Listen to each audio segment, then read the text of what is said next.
Hey, Trip here, now with the 72nd VFW. This video is about how to manage time and speed as you pass over steer points. In the scenario I have here, I'm attacking a target at steer point 8, and I'm going to use a pop-up delivery. I've just finished refueling, and I'm turning back to steer point 5. And so what I want to show you is how to arrive over steer point 5 at a specified time and a specified speed so that I can start this low-level attack run. And then how to get to steer point 8 doing 450 knots for the pop-up attack. The pop-up calculations are based on a speed of 450 knots, ground speed. So I need to be on that leg at 450. So I'm going to show you how to maintain 450 knots as you fly from 5 to 6 to 7 to 8. The tool that we use to do that is the speed index on the airspeed scale, and the way you access that is you go to cruise, hit the ICP 5 button a few times until you get to cruise TOS, and we want to highlight this or activate it, so we hit the ICP 0, which is mode select, puts backlighting behind the TOS. It puts a caret on the airspeed scale. Caret spelled C-A-R-E-T. Puts that on the airspeed scale. It's a marker that tells me now that if I want to get to my desired time over steer point for steer point 5, which is 15:56:20, I have to do this ground speed, which is way too fast. I can't do that speed. So I need a way of adjusting this. And what I'm going to do is take the time difference between when I plan to be there and when I'm actually going to be there. So what I could do is, I'm at 360 knots. What I could do is just kind of guess at what this time difference is.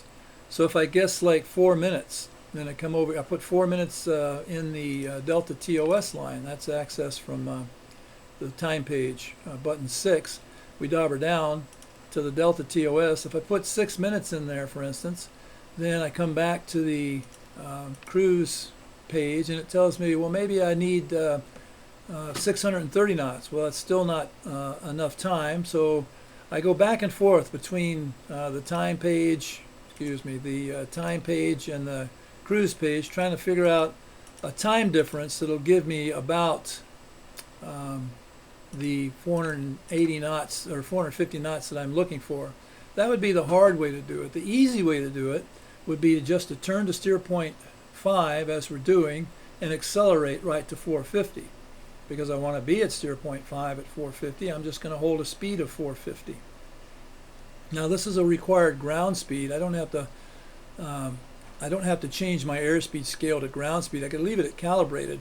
Whenever this caret is centered on the airspeed scale, I'm doing the speed that's required in terms of ground speed that's displayed on the TOS page. All right, so I accelerate back up to 450. Make sure I'm going directly to the steer point. When I get to 450, I'm going to try to maintain my speed there as close as possible so that the time difference over here on the cruise page doesn't change as I'm making that calculation. So the better I can hold to 450, the easier it's going to be for me. All right, so let's try this. So I want to be there at 56. I'm going to be there at 58, so I'm late. So I take the difference between 56:20 and 58:54 is 2 minutes and 34 seconds. So if I come over to the cruise page and I add 2 minutes and 34 seconds, then you can see the airspeed caret up top there drops right down to about 450. So now I'm happily on my way to that first steer point and doing 450 knots. So the next thing I want to show you is when I get to that steer point, I want to show you how to maintain 450 knots from steer point 5 to steer point 6. So let's see if we can do a good job of maintaining 450 here. And I want to stay right on my course line. I don't want to zigzag, doing S-turns across the course line because I may have known or suspected threats either side of that, or maybe I'm trying to terrain mask and I want to stay right on this route. I don't want to fly over towns or cities that might give my position away. So I just want to stay over this time and adjust my steer point timing with the throttle, just increasing and decreasing speed. I'll show you how to do that here. So I want to stay as close to that center line as possible, so I'm going to have to lead my turn a little bit when I get approach the turn point.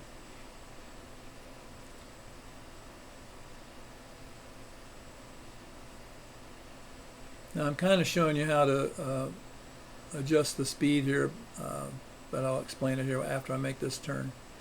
You can see the airspeed carrot's below 450 right now, and that's by design. Alright, I'm going to start my turn here, a slow turn, and dauber up to steer point 6. And right now it's showing me that I'm a little bit fast, or correction, I'm a little bit slow. So I want to slow down to a speed below the carrot speed. So right now I'm doing 400 knots and slower. So I just stay at a calibrated speed that's below the carrot speed as I get back on course. Not very good flying. Alright, so I keep that speed below the carrot speed, and eventually you'll see the carrot speed rise up on the airspeed scale. It's trying to tell me that because I'm going so slow that I need to go faster. That's what the carrot does. So now that it's approaching 450, I start to accelerate back up to 450. It's still a little bit low, so I'm going to keep my speed a little bit low.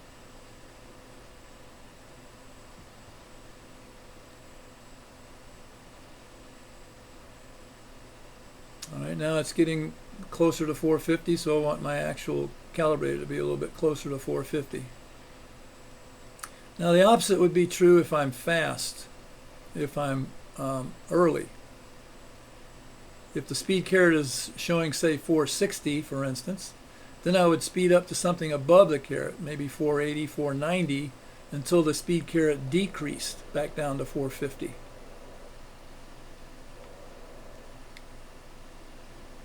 Alright, so there we go. I got the speed carrot back up to 450. So I'm managing my speed as I stay on the course line. Carrot's a little bit low, so I'm going to put my airspeed a little bit low. Just a little bit. It's only 5 knots, so I'm not going to go crazy. You know, right there, 440 is good enough. Just we'll give it time. And then we'll do one more turn here at steer 6.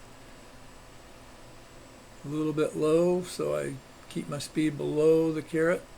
As I get closer to the steer point, the speed starts to vary significantly, so I probably want to go right up to 450 as I approach steer 6.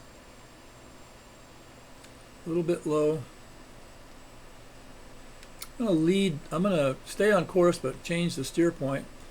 Alright, so right now it's telling me I need to slow up below the carrot speed as I make this turn.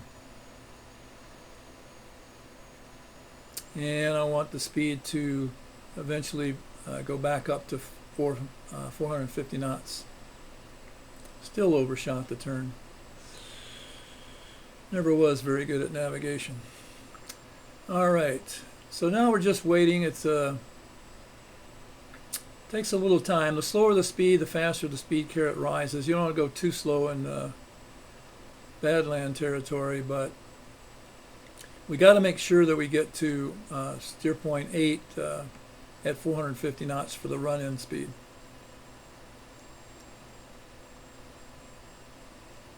One thing you have to be careful about is when the speed carrot looks like it's at the very top of the scale, it's not really.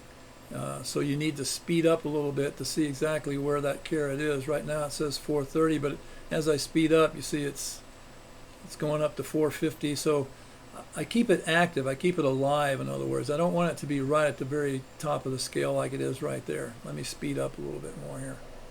All right, yeah, see right there it went up to 450. And so I'm going to go up to 450. And again, if the speed is high, you do just the opposite from what we're doing here.